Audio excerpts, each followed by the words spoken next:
Hidden away in the Berkshire countryside is a very important event taking place, and a few important people and me have been invited to meet Volkswagen's newest SUV. This is the new T-Cross, so we're going to start with an obligatory look around, because actually you are looking at the car at the same time as us, because this is a special press day. So don't they make nice fronts now?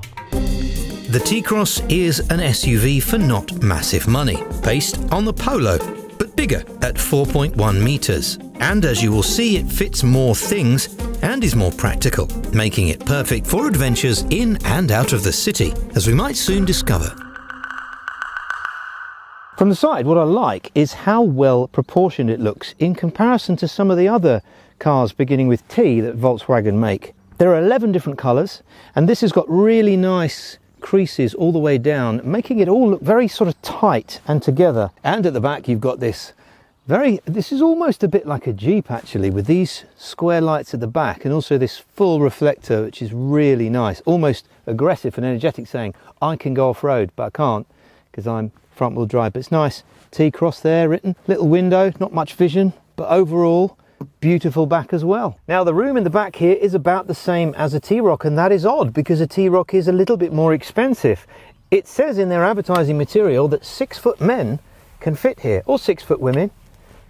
There is a lot of room here, and these seats go forward and backwards. The whole thing moves forward and backwards. It gives you more boot space, and then obviously it's 60/40, which is useful there.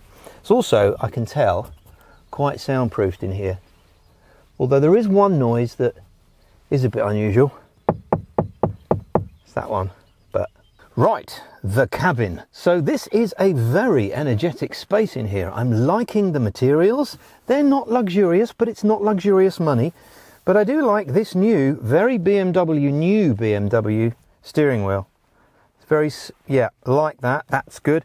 2 USBs down here, which I like, and a new gear stick, but I wouldn't mind a little cover here for this cubby hole, and plenty of storage space of course, and cup holders. But we are running out of time, so we should just go for a drive. Standard equipment on the T-Cross include VW's CarNet, which is basically Android Auto or Apple CarPlay, 4 USBs, and from certain models this digital display, although the cheaper S models will get this one instead, and overall will be very basic.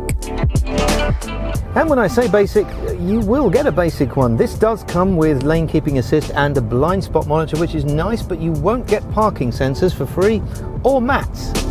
When we come on to the price, to get a few of the things you might want, you'll be wanting to go for the SE or the SEL, or this one, the R Line, which still pleasingly has comfortable suspension and seats. Still to come, one of the most shocking things I discovered about owning one of these, and whilst I'm already highly impressed with this, a couple of things I wasn't so keen on. Right, some twisty road stuff. Not that you're going to be doing this kind of driving, but how sporty. Braking's very direct, the cornering very sharp, there's no roll on the cornering, and even though it's only got 95 or 115 horsepower, don't think you need any more power than that. You're not going to be buying this car to be pootling up and down the motorway. This is for going into town. Very zippy little engine, this. I'm not sure about this gear stick though, because when you have your hand on it, you keep putting it into sport. It's almost a bit wrong. And this 12 volt, it's like a big ad for the 12 volt. I don't know why that's there. That's the 12 volts. There's a 12 volt there, everyone.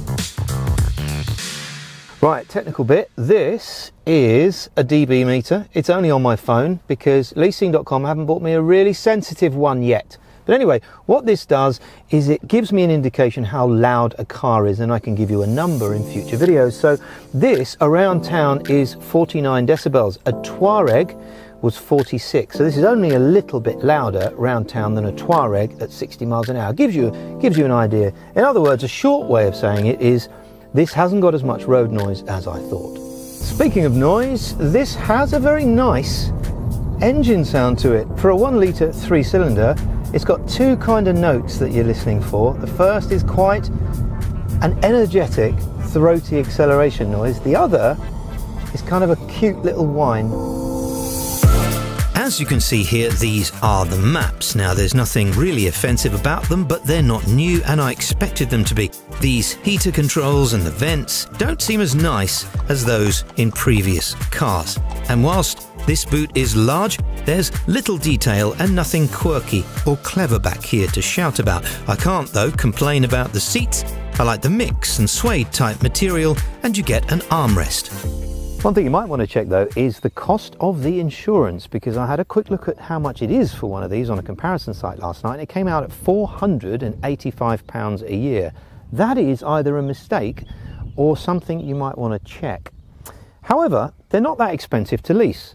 Let's have a look and see how much they are. Right, Leasing.com on your phone. They like it when I do this. Oh, I like it when you put the web. Yeah, do you?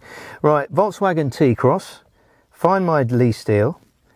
And here they are. Right, 235, 250. Oh, 181. £181 a month with 1,600 advance rental over 4 years. There you go. That's not bad, is it? That is the same sort of money as a Polo, though. So why would you get a Polo when you can get one of these? This is easier to get in and out of. It's more practical. It's more modern. There's lots of nice colours, and it's cool. It's a lovely thing.